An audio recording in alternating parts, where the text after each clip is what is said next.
So the other day I was sat binging another Netflix series and I'd hit, episode 8 of like season 3. And I thought to myself, I had a realization. I was like, I have spent more time watching videos and TV series and movies about other people's lives than I have spent working on my own life and the things that I would like to achieve.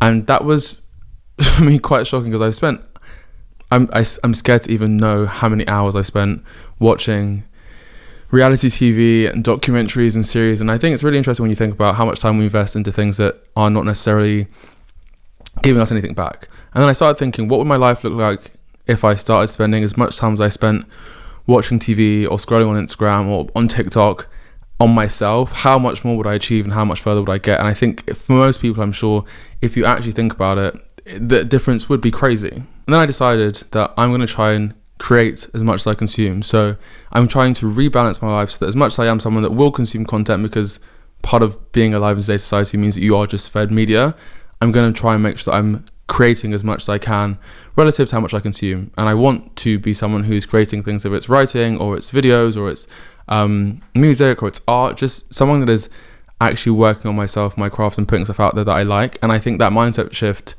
is important. For example, now I'm on a staycation in the UK and I'm in one of the spare rooms filming a video because I thought to myself, I can bring my camera, it's going to take me 20-30 minutes to set up and film, and then I'll have achieved this thing that I need to do this week, and I can edit this evening and the video's done. And I'm trying really hard to stick to doing one video a week every Sunday, no matter what. If it means I sleep late or I have to get up earlier, then I will do it. But just even that little approach being different and thinking to myself that I would normally make an excuse and say, it's a holiday, I shouldn't bother, I don't have time, I'm too busy. But there's enough time. I mean, a few people here have been doing bits and bobs, working on the laptop for their own side businesses and stuff. And realistically, I think it's just about the mindset. If you tell yourself you don't or can't have the time to do something, you just won't do it. Whereas realistically, finding half an hour and saying, guys, I'm going to be in a room for half an hour and just film a video is completely fine and completely doable. I just remember as a child, I was someone that got so much joy and fulfillment out of creating stuff. And if it was like picking up the guitar and like learning a song, or I used to film my brother and sister make these little family movies, or if I would write a story, I used to get so much joy from taking something from in here and bring it into the world and creating something. And that was always how I was. If it was acting in plays and doing drama or producing plays at school when I was in year 10, I always loved creating and making things and telling a story in some way. And I've realized that my life now as an adult is completely skewed the other way, where most of the time I'm either just doing mundane work, or I'm spending money on food and drink, I'm watching TV shows for hours or whatever, scrolling my phone. I'm not doing the thing that always brought me natural, unfiltered joy and happiness when I was younger. And so I think I missed that freeness. And I know that in myself, I am someone that likes to create and has ideas and has things I want to talk about and commentaries I'd like to make. And I'm not really giving myself the output or the outlet. And I want to do those things regardless of results, whether it is going to lead to anything. I want to do these things because I love them and I enjoy them and they give me fulfillment. And whatever comes from that is fine. But more importantly, I think it's about doing the things that feel natural to you and give you a sense of joy. And then whatever comes from that will come. But living a life where you're not doing the things you're naturally inclined to do, it just doesn't feel right to me. I think we all do this. I do this a lot. I spend a lot of time looking at other people's lives online or videos online or what they share and thinking, oh, I wish that was me and I wish I could do that.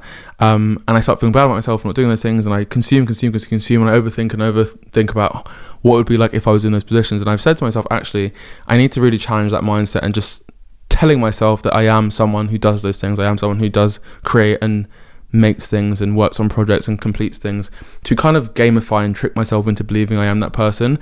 And the other thing is that to become that person, I have to just start doing those things, even if it's small steps. So like once a week with this video, for example, or just spending some time drawing or writing whenever I get the chance, rather than picking up my phone to scroll when I have 5 minutes spare, doing some writing on my laptop, or on the train writing on my phone, rather than just like watching videos that I've got saved on Netflix. Just those small mindsets of being someone who's more actively inclined and more likely to create something or work on something than consume something is what I'm trying to achieve. So that's it. That's the video really. Start now. Don't procrastinate. Do the work. Start getting into the habit of creating more than you consume. Be consistent. Challenge yourself. Work on yourself. Hone your craft. And I don't think anything can go wrong or be bad that comes from this. If anything, you will just do things that you enjoy more and feel better about it. And who knows, amazing things might come from it as well. But you have to start to see where you're going to be in a few months, and you have to change to see a different outcome. Otherwise, if you're just doing the same thing again and again and expecting different results, it's actually the definition of insanity. So